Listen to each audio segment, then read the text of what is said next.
हाय।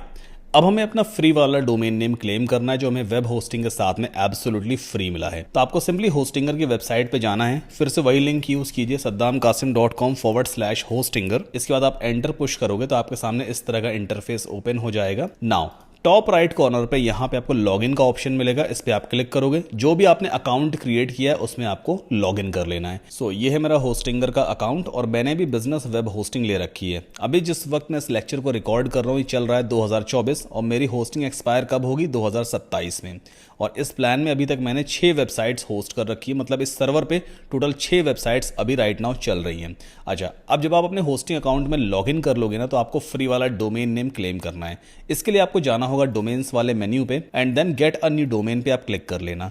अब जो भी आपका बिजनेस स्टार्ट होने वाला है या जो भी आपने नाम सोचा हुआ है कि इस नाम से मैं अपनी साइट को रन करूंगा, बिजनेस को रन करूंगा, आप उससे रिलेटेड या उससे मिलता जुलता एक डोमेन नेम यहां पे सर्च करोगे। एग्जांपल के तौर पे मैं यहां पे सर्च करता हूं skdigitalhub.com। देखते हैं ये वाला डोमेन नेम अवेलेबल है या नहीं। सर्च पे क्लिक करेंगे तो मुझे यहाँ पे क्या दिख रहा है, ये वाला डोमेन नेम ऑलरेडी टेकन है, मतलब किसी और ने पहले ही इस डोमेन नेम को खरीद लिया है। अब इससे आपको क्या सीखने को मिला, एक domain name exact same domain name सिर्फ एक ही बंदा एक टाइम पे परचेज कर सकता है। अगर किसी और ने ये वाला डोमेन नेम जिसके अंदर लेटर्स हैं skdigitalhub.com ले रखा है तो फिर वो हम नहीं खरीद पाएंगे, हमें फिर कोई दूसरा और डोमेन नेम लेना होगा। जैसे यहाँ पे सजेशन आ रहा है skdigitalhub.io, ये आप ले सकते हो, बट हमें IO नहीं लेना है, हमें हमेशा कोशिश करना है .com मिले तो ज़्यादा अच्छा है। .com कहलाता है TLD, टॉप लेवल डोमेन। अब ये डोमेन नेम अवेलेबल नहीं है तो भाई कोई और सा डोमेन नेम सर्च करेंगे। तो यहाँ पे मान लो हम सर्च करते हैं skdesignhub.com, देखते हैं ये वाला डोमेन नेम अवेलेबल है या नहीं। भाई ये भी अवेलेबल नहीं है। SK डिजाइनिंग हब देखें क्या, designinghub.com, तो ये आप देखो डोमेन इज अवेलेबल है ना। तो ये वाला डोमेन नेम अवेलेबल है, मतलब इस डोमेन को लेकर के इस पे हम अपनी लोकल वेबसाइट को शिफ्ट कर सकते हैं और फिर आगे का काम हम इसी डोमेन पे कर सकते हैं। और ये वेबसाइट ऐसी रहेगी जो हमारे इंटरनेट पे लाइव चलने वाली है।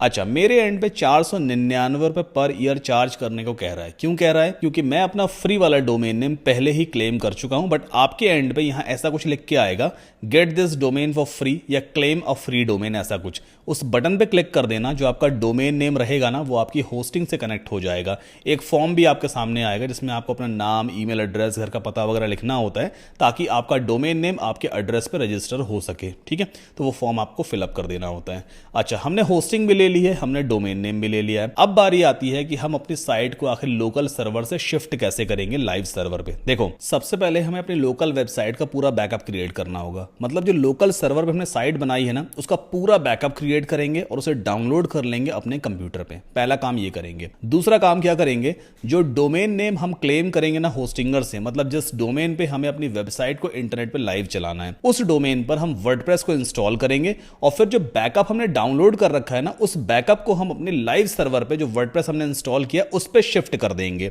मैं आपको करके दिखाता हूं। अब जैसे ये वाला डोमेन नेम चलो मैं परचेज नहीं करूंगा क्योंकि मेरे पास ऑलरेडी एक डोमेन नेम पड़ा हुआ है और उस डोमेन नेम का नाम है wpsikho.com। सो इस डोमेन नेम को मैं यूज करूंगा पूरी वेबसाइट को लाइव करने के लिए। ठीक है, आप डोमेन नेम अपना ले लेना। उसके बाद अगला स्टेप क्या है, डोमेन पे हम वर्डप्रेस कैसे इंस्टॉल करेंगे। आपको जाना होगा वेबसाइट्स वाले मेन्यू पे, यहां पर देन यहां पे आपको मिलेगा ऐड वेबसाइट का एक ऑप्शन, इस पर आप क्लिक करोगे एंड देन आपको वर्डप्रेस पे क्लिक करना होता है। ओके, इसके बाद फिर से आपको यहां पे अपनी वेबसाइट के लिए लॉगिन आईडी और पासवर्ड क्रिएट करना होता है, जो हमने बिल्कुल स्टार्टिंग में लोकल सर्वर पे किया था। आपको याद है हमने वर्डप्रेस के लिए एक यूजर नेम और एक पासवर्ड बनाया था, है ना। उसी तरह से अब जो नया वर्डप्रेस हम इंस्टॉल कर रहे हैं ना उसके लिए भी हम एक यूजर नेम और पासवर्ड बनाएंगे। तो यहां पे आप अपना एक ईमेल एड्रेस पुट कर दोगे और मैं एक पासवर्ड यहां पे पुट कर लेता हूं। ठीक है, आफ्टर दैट नेक्स्ट पे क्लिक करेंगे। अच्छा, ये ईमेल एड्रेस और पासवर्ड जरूरी नहीं कि वही हो जो आपने पहले बनाया था, आप नया भी बना सकते हो। अब यहाँ पे कुछ स्टेप्स आते हैं। फिलहाल एक काम करेंगे, क्रिएट ब्लैंक साइट पे आप क्लिक कर दोगे और एक ब्लैंक वर्डप्रेस वेबसाइट हमारे सामने रेडी हो जाएगी। नाउ इस स्टेप में आपसे ये डोमेन नेम पूछेगा, किस डोमेन के ऊपर आपको वर्डप्रेस इंस्टॉल करना है। अब चूंकि आपने जस्ट अभी एक नया डोमेन नेम लिया है ना, तो वो डोमेन नेम आपका यहाँ पे इस तरह से दिखा रहा होगा। जैसे मेरे पास अभी 4 ऐसे डोमेन नेम है जो बिल्कुल फ्री पड़े हुए हैं, इनके ऊपर पर मैं नया नया वर्डप्रेस इंस्टॉल करके साइट बना सकता हूं। बट अगर मुझे वो डोमेन नेम यहाँ पे नहीं दिख रहा है तो मैं सिंपली सर्च बॉक्स में टाइप करूंगा wpsikho.com, ये टाइप करते हैं। इसके बाद सजेशंस में डोमेन नेम दिखाने लग जाएगा, wpsikho.com रजिस्टर्ड है। मुझे अपनी ओनरशिप कंफर्म करनी है भाई कि मैं ही इस डोमेन का ओनर हूं या नहीं हूं। इस पे बस मैं क्लिक कर दूंगा और इसके बाद हमें नेक्स्ट पे क्लिक कर देना होता है। ओके, देन ओनरशिप कंफर्म करने को कह रहा है, फिर से एक बार कंफर्म पे क्लिक कर देते हैं और देखो इंस्टॉलिंग वर्डप्रेस इंस्टॉल होना शुरू हो गया है। हमें कुछ सेकंड्स वेट करना होगा।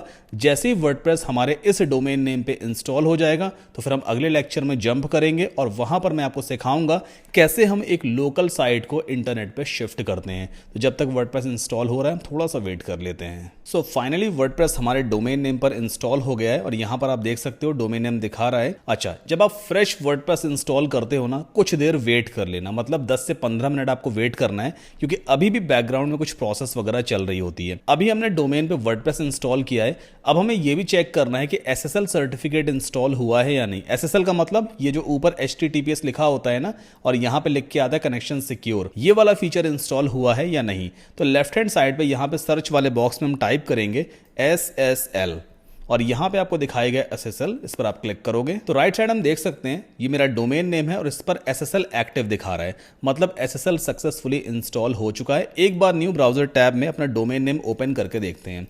wpsikho.com और एंटर पुश करते हैं। ये आप देखो एक बिल्कुल बेसिक सी वेबसाइट बन के आ गई। सेम वही वेबसाइट है जो हमने जस्ट स्टार्टिंग में जब वर्डप्रेस अपने लोकल सर्वर पे इंस्टॉल किया था तो इसी तरह की वेबसाइट दिख रही थी, है ना। अब आपको स्टार्टिंग से कुछ नहीं बनाना है, बेफिक्र रहिए, इतना टाइम हमें वेस्ट नहीं करना है। अब एक काम करते हैं, फिलहाल अभी ये सारे टैब हम बंद कर देते हैं, जितने भी टैब्स हैं ना सबको बंद कर देंगे। हमें ओपन करनी है अपनी लोकल साइट, है ना, जो हमने बना रखी है। इसका डैशबोर्ड आप ओपन करोगे, देन प्लगइन्स में जाना है, ऐड न्यू प्लगइन पे हम क्लिक करेंगे। इसके बाद आपको अपलोड प्लगइन पे जाना है, ब्राउज पे जाओगे और जहां पर भी आपने अपड्राफ्ट प्लस वाला प्लगइन डाउनलोड कर रखा है, जो मेरी टीम आपको प्रोवाइड करेगी, अगर आपने होस्टिंगर से होस्टिंग वगैरह ली होगी तो ये प्लगइन आपको इस तरह से दिखाई देगा जिप फॉर्मेट में। आपको सिंपली इसे ओपन करना है, इंस्टॉल नाउ पे क्लिक कीजिएगा, ये प्लगइन आपका इंस्टॉल हो जाएगा। इसके बाद आप इसे एक्टिवेट कर लोगे। पहला काम हम ये करेंगे। Okay, let's activate this plugin. अब देखो अपड्राफ्ट प्लस प्लगइन तो हमारी वेबसाइट में इंस्टॉल हो गया। कौन सी वेबसाइट में? लोकल साइट में। अब आपको सेटिंग्स में जाना है, यहां पे ये ऑप्शन दिखाई देगा अपड्राफ्ट प्लस का, इस पर आप क्लिक करोगे, एक बड़ा सा बैकअप नाउ का बटन आएगा, इस पे हम क्लिक करेंगे, सारे चेक बॉक्सेस को सेलेक्ट कर देते हैं, बैकअप नाउ पे फिर से क्लिक करते हैं। कुछ देर हमें वेट करना होगा, हमारी पूरी लोकल वेबसाइट का बैकअप बन के रेडी हो जाएगा। देखो रेडी हो गया। टोटल 5 फाइल्स बनती हैं, एक डेटाबेस नाम की होती है, इस पे आप क्लिक करोगे तो यहां पे आपको डाउनलोड का ऑप्शन दिखाएगा, डाउनलोड टू योर कंप्यूटर।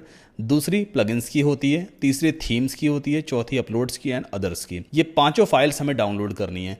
ये जो प्लगइन्स वाली फाइल है, इसके अंदर जितने भी प्लगइन हमने अपनी वेबसाइट में यूज किए गए हैं उनका बैकअप बनता है। थीम्स में जितनी भी थीम्स इंस्टॉल्ड हैं हमारी वेबसाइट पे उनका बैकअप बनेगा। अपलोड्स में जितनी भी मीडिया फाइल्स आपने अपने कंप्यूटर से अपलोड की हैं वर्डप्रेस में, वो सब आपको अपलोड वाले फाइल में मिलती हैं और उसके अलावा जो कुछ भी रह गया वो सब कुछ अदर्स में मिलेगा। एक एक करके हम सारी फाइल्स को डाउनलोड कर लेते हैं। सो मेरे पास एक फोल्डर है 1 2 3 नाम का, इसमें पहले मैं डेटाबेस को डाउनलोड करूँगा, देन प्लगइन्स को, then themes, then uploads and at last others. हमारे पास पांचों फाइल्स रेडी हो गई, है ना। पांचों की पांचों फाइल डाउनलोड हो चुकी हैं और रेडी टू अपलोड है। अब क्या करोगे आप? लोकल साइट को बिल्कुल बंद कर देना, बिल्कुल बंद कर दिया। अब हम कौन सी वाली वेबसाइट ओपन करेंगे? जस्ट अभी हमने लाइव सर्वर पे वर्डप्रेस को इंस्टॉल किया था ना, हमें उसमें लॉगिन करना है। हमारा डोमेन नेम क्या था? wpsikho.com/। वर्डप्रेस में लॉगिन करने के लिए हम क्या टाइप करते हैं? डोमेन नेम के आगे लगाते हैं /, फिर WP-ADMIN, यही टाइप करते हैं ना। एंटर पुश करोगे, ये आपसे यूजर नेम और पासवर्ड मांगेगा।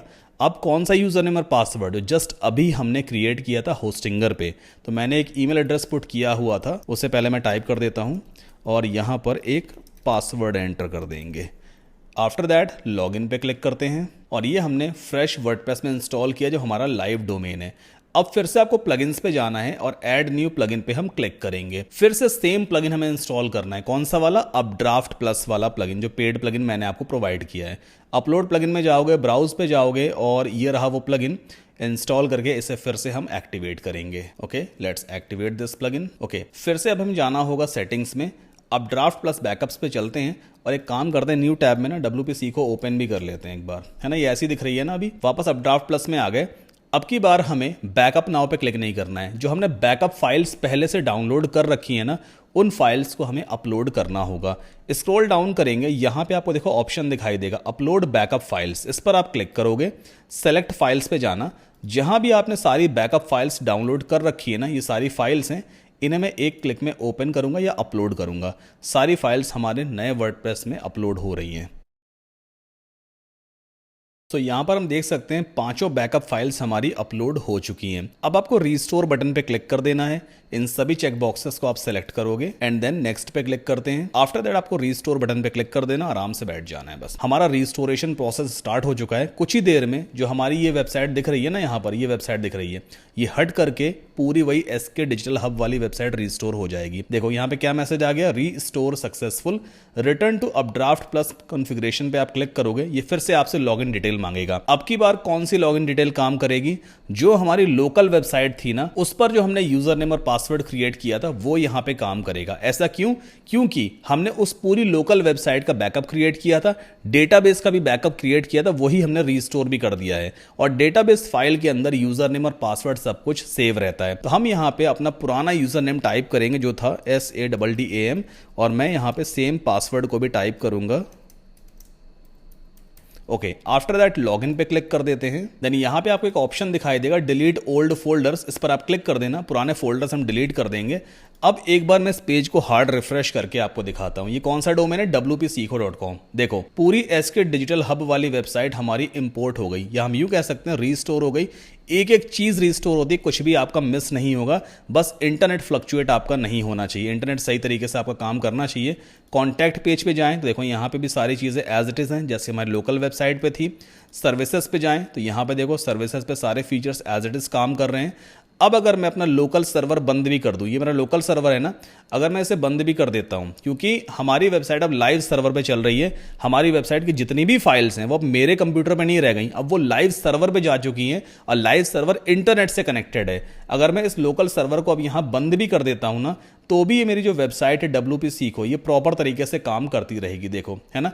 जबकि जो SK वाली साइट है ना, SK डिजिटल हब वाली, देखो अब ये काम नहीं करेगी, क्योंकि हमने लोकल सर्वर बंद कर दिया है। ये जो SK डिजिटल हब थी, ये सिर्फ मेरी कंप्यूटर की हार्ड डिस्क को ही एज अ सर्वर ले रही थी। अब चूंकि सर्वर ही मैंने बंद कर दिया है, तो भाई ये साइट काम ही नहीं कर रही है। लेकिन जो हमारी लाइव साइट है वो हमेशा अब इंटरनेट पे काम करती रहेगी, जब तक हम इसे डिलीट नहीं कर देंगे सर्वर से, है ना। तो इस तरह से आप एक लोकल वेबसाइट को इंटरनेट पे लाइव करते हो। अब अगली चीज आप समझ लो, जब आप किसी भी क्लाइंट की वेबसाइट बनाओगे, कोई क्लाइंट है, मान लो आपको मिल गया क्लाइंट, उसकी साइट आपको बनानी है, तो स्टार्टिंग पहले आप कैसे करोगे? पहले आप लोकल सर्वर पे उसकी साइट पूरी रेडी करो। लोकल सर्वर पे काम करने का सबसे बड़ा बेनिफिट ये है कि मान लो अगर आपके पास इंटरनेट का एक्सेस नहीं है, या आप ट्रैवल कर रहे हो ट्रेन में, आपके पास इंटरनेट सही तरीके से काम नहीं कर रहा, तो भी आप प्रॉपर तरीके से इजीली काम कर पाओगे, क्योंकि लोकल साइट को सिर्फ लोकल सर्वर चाहिए होता है, जो आपके लैपटॉप की हार्ड डिस्क में ही सेव रहता है, वहीं से सारा ऑपरेशन वगैरह परफॉर्म होते हैं। तो आपको इस चीज का टेंशन नहीं लेना होता है कि भाई इंटरनेट आ रहा है या नहीं आ रहा है। बट जब क्लाइंट की साइट आप इंटरनेट पे लाइव करोगे, तो फिर आपको लाइव सर्वर की जरूरत पड़ेगी। तो पहले लोकल सर्वर पे काम करो,